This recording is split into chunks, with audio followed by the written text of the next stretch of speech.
Hello guys, आज हम द्वंद्व समास करेंगे।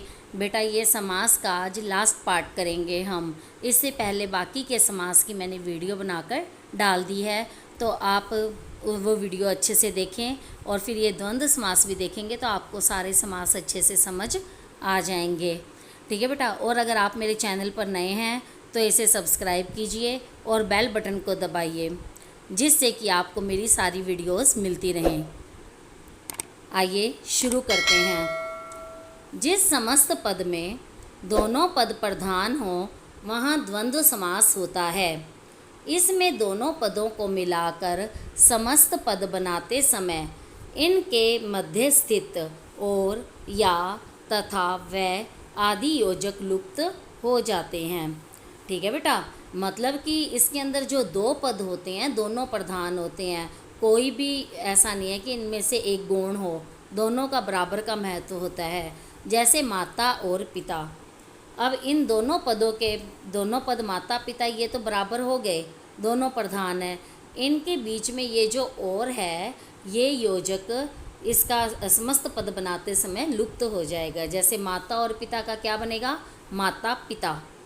यहाँ समस्त पद बनाते समय माता और पिता के मध्य स्थित योजक और का लोप हो गया। इसमें दोनों पद समान है, ना कोई कम ना ज़्यादा। द्वंद्व का क्या अर्थ होता है? मतभेद। इस समास के उत्तर पद तथा पूर्व पद दोनों एक दूसरे के विपरीत अर्थ वाले होते हैं। देखो बेटा, माता का अलग अर्थ, पिता का अलग, विपरीत अर्थ हो गया ना, एकदम उल्टा। लेकिन अब तुम कहोगे इसमें दोनों समान, आपने ऊपर बताया था बेटा समान का मतलब यह दोनों प्रधान है, महत्ता दोनों की समान है, लेकिन अर्थ दोनों के विपरीत हैं। दोनों पदों के अर्थों में द्वंद्व होता है। अब बेटा पहचान देखिए द्वंद्व समास की क्या होती है। द्वंद्व समास के समस्त पद में दोनों पद योजक चिन्ह से जुड़े रहते हैं। ठीक है ना बेटा। दोनों पद जो होते हैं योजक चिन्ह से जुड़े रहते हैं। जैसे हमने माता पिता के बीच में इधर ये हाइफन लगाया हुआ है ना, तो इस तरह से ये योजक चिन्ह से दोनों पद जुड़े होते हैं। दोनों पद प्रधान होते हैं। प्रत्येक दो पदों के बीच और, एवं, तथा, या, अथवा में से किसी एक का लोप पाया जाता है। ठीक है ना बेटा। जैसे हमने माता और पिता करा था तो और का लोप हो गया था। विग्रह करने पर दोनों शब्दों के बीच अथवा, या आदि शब्द लिख दिए जाते हैं। जैसे माता पिता का अगर हमें विग्रह करना हो तो क्या करेंगे? माता और पिता। ठीक है। आगे देखिए। अब द्वंद्व समास के तीन उपभेद माने जाते हैं। पहला इतरेतर द्वंद्व समास। अब इतरेतर द्वंद्व समास क्या होता है? इतरेतर द्वंद्व समास में सभी पद प्रधान होते हैं, यानी दोनों पद जो हमने अभी एग्जाम्पल किया था माता और पिता वाला, और प्रत्येक दो पदों के बीच और का लोप पाया जाता है। अब इसके उदाहरण देखिए। जैसे सुरासुर, ये ऊ की मात्रा कटी है बेटा, सुरासुर है ये। सुर और असुर। कृष्णार्जुन, कृष्ण और अर्जुन। सीताराम, सीता और राम। अब जैसे सीता और राम विग्रह है, इसका अगर हम समस्त पद बनाएंगे तो सीताराम हो जाएगा। कृष्ण और अर्जुन विग्रह का अगर हम समस्त पद बनाएंगे तो कृष्ण अर्जुन हो जाएगा, इकट्ठा चला जाएगा, या फिर हाइफन लगा के कृष्ण अर्जुन भी हो सकता है। ठीक है ना। अब 63, तीन और 60। ठीक है ना, तभी तो 63 बनते हैं, 63 को 63 बोलते हैं। हरिहर, हरि और हर। माता पिता, माता और पिता।